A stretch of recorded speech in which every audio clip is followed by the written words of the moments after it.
Hello, and welcome to the Pragmatic Live podcast series, where we tackle the biggest challenges facing today's product management, product marketing, and other market and data-driven professionals with some of the best minds in the industry. I'm Rebecca Calageris, Vice President of Marketing at Pragmatic Institute, and your host for this episode. Today, we are joined by Martin Aguinis, Product Marketing Manager at Google, who's going to give us a little bit of look into what the role of product marketing is there and what he has learned along his career. Welcome, Martin.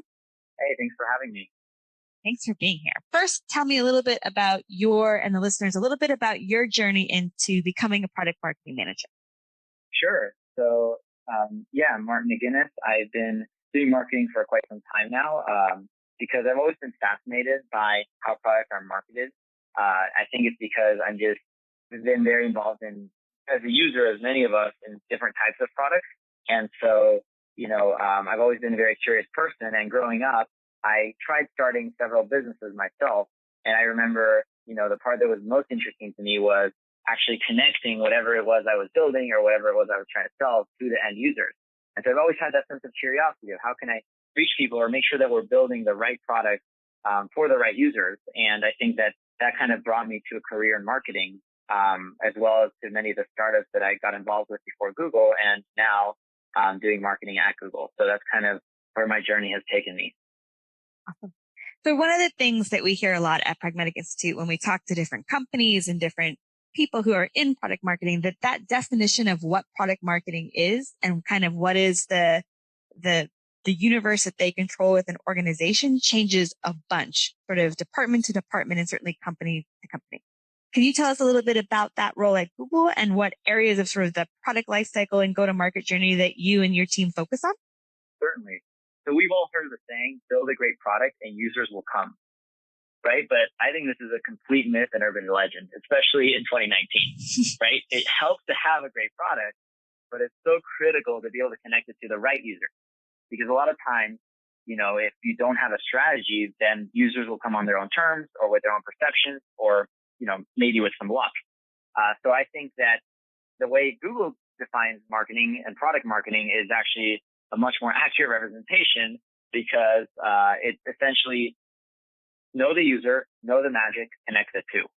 So in other words, know your product, know who the users are, and connect them.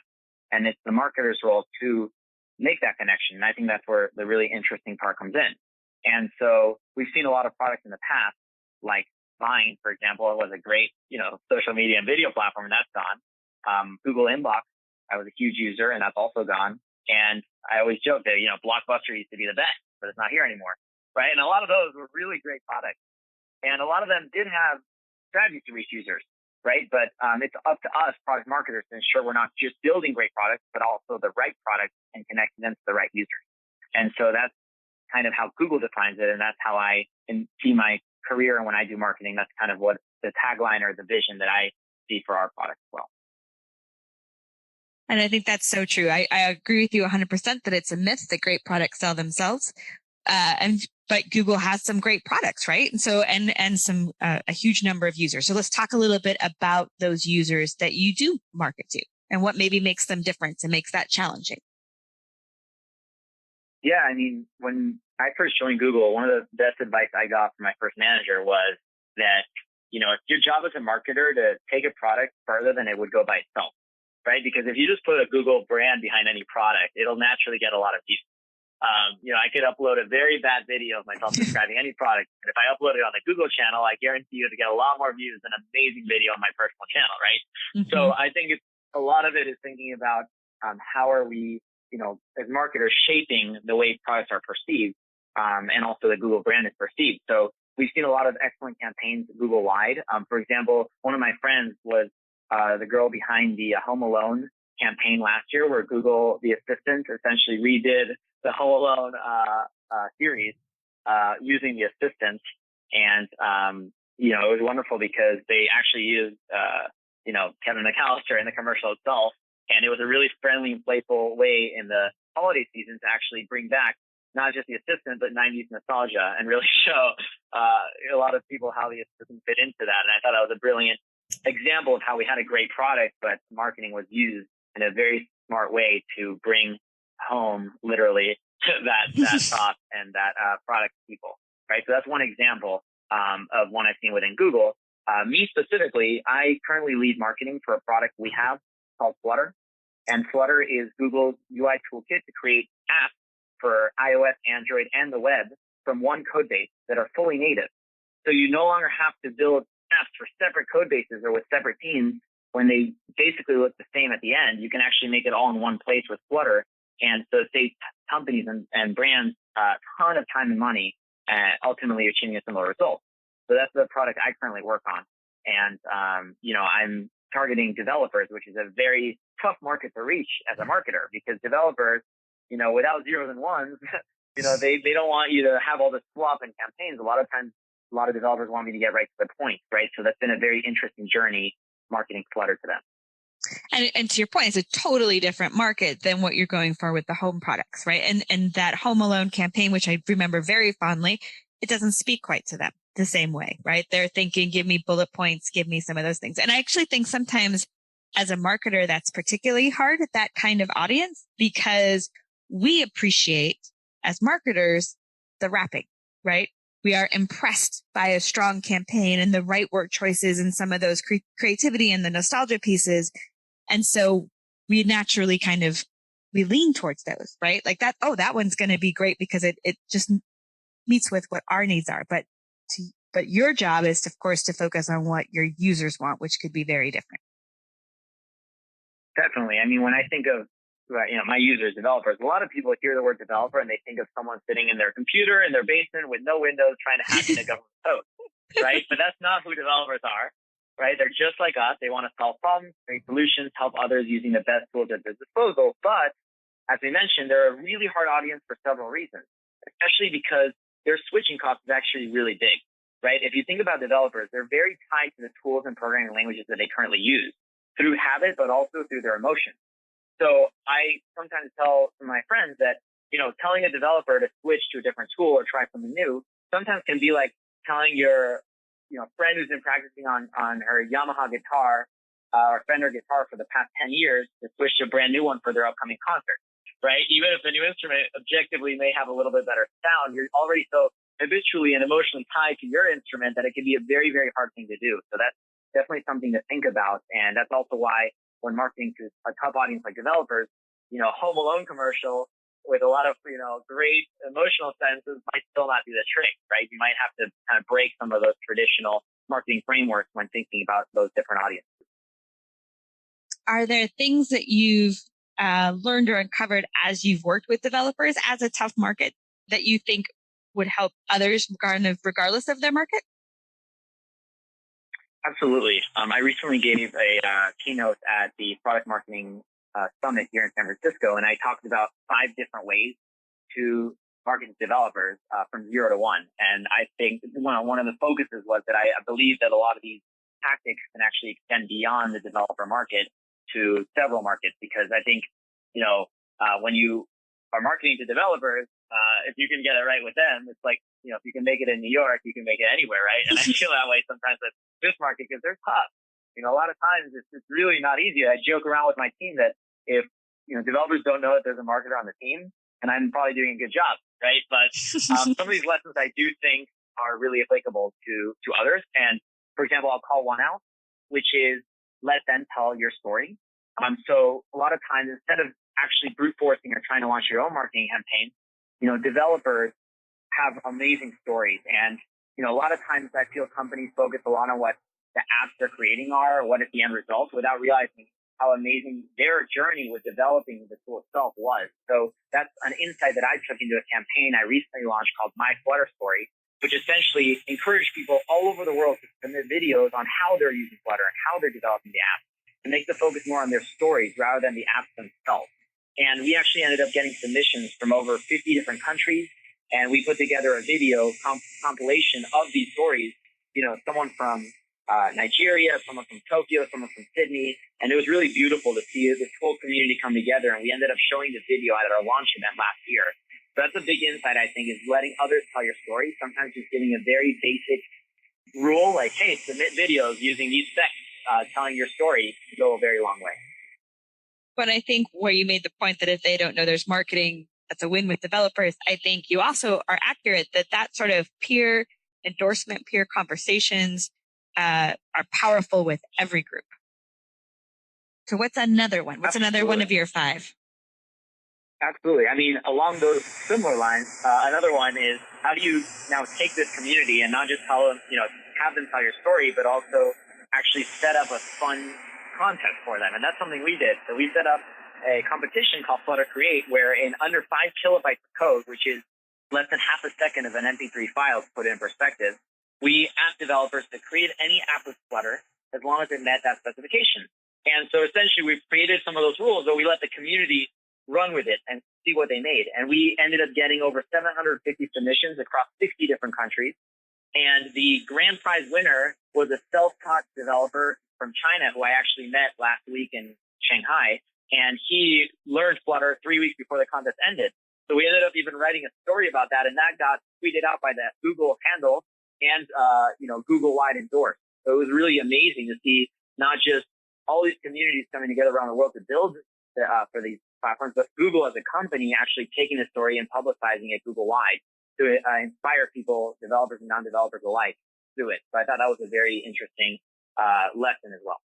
Oh, and not only do you have the contest, which is always a fun driver, but both of those, both together and separate, also start to build up a community, right? You have a group of users, and there becomes part of something they can belong to, which I think would also be a powerful effect across markets and across user groups.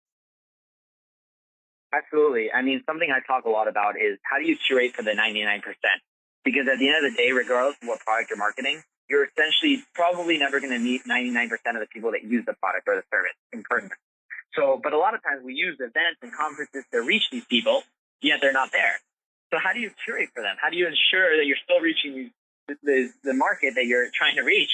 And so something that I really thought about for Flutter, for example, is, we had a launch event, for example, with 250 people in the venue, but that is less than 0.01% of all the people we wanted to reach. And so what we ended up doing, speaking along the lines of community that you just brought up, is we set up viewing parties around the world in 85 different countries. We had 152 different viewing parties where developers can get together, find one locally near them and actually discuss and live stream the event together and have different sessions and code labs and discussions as well, so that kind of bringing a community aspect to the event. But not only that, we actually tailored the event itself to the virtual attendees. So we had a pre-show where I would interview people from the team and exclusive content that even people at the event didn't get to see, but everyone watching online before the keynote could see. And then we had a live show right after the keynote where we took questions from Twitter online live so that anyone watching online can also feel a part of it and get their questions answered live. So again, curating events for the online attendee, I think, is really important, especially as you build up these communities. You got to think about how do you reach them, not just those few folks that are lucky enough to be there in person. That's a great way of extending event and extending the reach beyond just the physical there. And I love that idea of thinking of the 99%, the ones you may never meet. How else can they experience these types of things? All right, give us another one. These are great.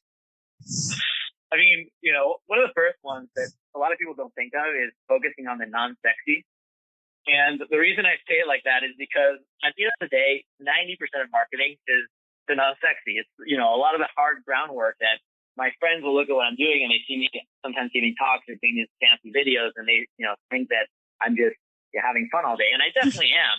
But on the other hand, I love that image of a glacier where you see the 10% of the top is what you actually see, but you don't see the 90% of the groundwork that needs to happen or for that to occur. And I'll give you an example is a lot of times we are so in the weeds with trying to market a product that we forget about some of the clear messaging or very fundamentals that are more important to do before all the fancy things.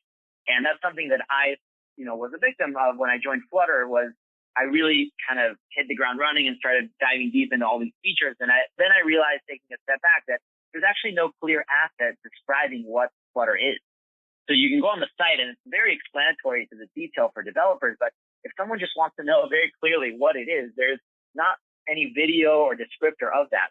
So I actually ended up taking a step back and taking a few weeks to really just script introducing Flutter video. And we launched that video and actually ended up getting 1.6 million views. So it got the most views out of any video Google developers released that year. And it was an incredible realization for us, which is that even though to our team, everyone knew what Flutter was and we were under that assumption, a lot of times you do need to take a step back and focus on the non-sexy and just do something that's very clear and basic, because that can go a very long way in describing things. And another example of this is one of the first apps that launched with Flutter was the Hamilton musical app. That was actually our first external brand to use Flutter. And I remember for 3 or 4 months, that's all we would talk about. I would base our entire strategy off one musical. But the team started getting saturated with it, and they started saying, let's just start talking about another app. Although I love the musical, so I definitely didn't get sick of it. But the interesting part was, we decided to, even though we talk about it a lot, still do a case study video 6 months later about this. And, again, thinking about 99%, most people didn't actually know that Flutter and Hamilton were partners. And because we did that video, a lot more people found out about it. And even though it might have felt repetitive to us, we all knew about the story already, it was introduced to most of the world through this case study video. So repurposing things or taking a step back and really thinking about how you're presenting information, even if it's already obvious to you, I think is one of the biggest realizations as a marketer. Please tell me you use the line, I want to be in the app where it happened.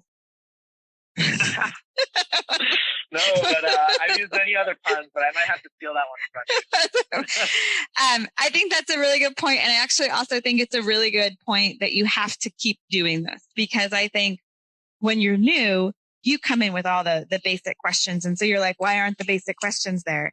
And we actually just went through this at ours, where we have a great team and we've got a seasoned team. And all of a sudden we looked at it and went, whoa, because we know those basics and we know those pieces, you start to add the other things, or you start to move a little bit away from it, and you lose some of that core story and core messaging, and you've got to kind of reground yourself in that. And I think you have to do it somewhat regularly, somewhat periodically, to go and look at it and be like, okay, are we covering the core pieces?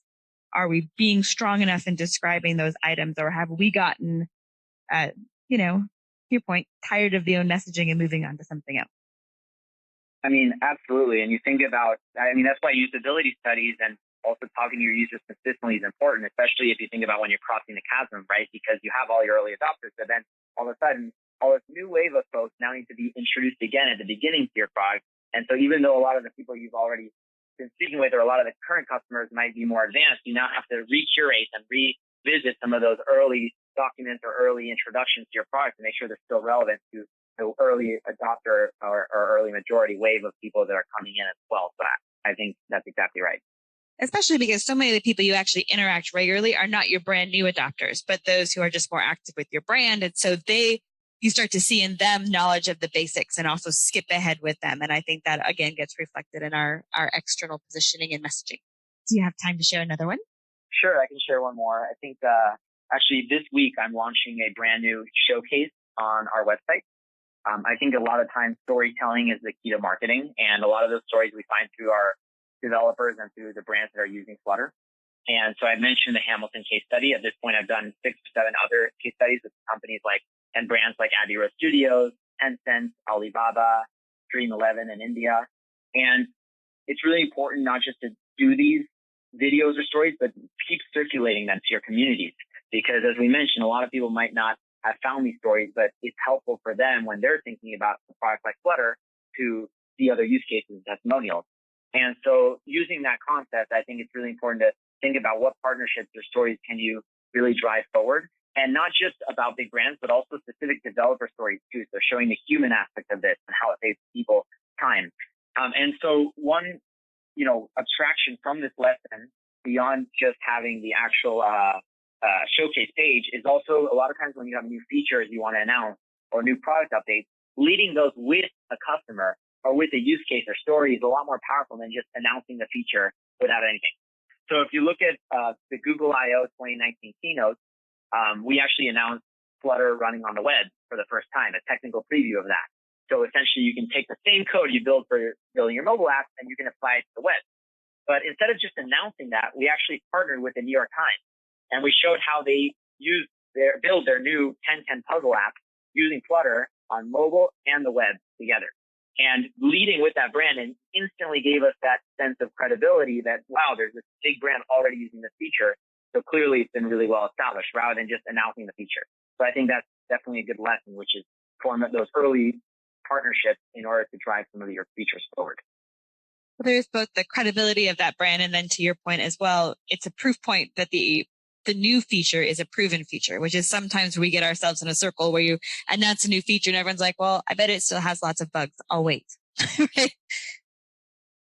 All Absolutely. right. I mean, it's so important to have those expectations, right? So we announced the technical preview of Flutter running on the web. We didn't announce the 5.0 version because we want to make it very clear that this is not something you're going to grab and in one day have a perfect web app. But on the other hand, even having that partnership, but then keeping expectations low with the term technical preview, I think is a good combination. Great. All right, Martin, you shared lots of great tips. You shared lots of great insights. I know you're about out of time, but if you could just boil it down to two things that you want sort of your fellow product marketers, you'd suggest they think about differently based on what we talked about today, what would that be? Yeah, so I think one is think about curating for the 99%. Think about how you can reach the people that aren't in the room with you or in the room where it happens, as Hamilton would say, because there are so many people out there that can benefit from your product. And secondly, again, I mentioned this with developers, but really focus on the human aspect of a product or a story and the real impact, not just end result. Because I think when you do that, it really adds how genuine your product is really affecting others. And I think that can go a very long way. Great. Thank you, Martin, for joining us today. Really appreciate your time. Really appreciate your insights. Yeah, thank you for having me. All right, that does it for today's episode. Thanks for listening. And don't forget to join us next week when we tackle another great topic designed to help you elevate your product, your company, and your career.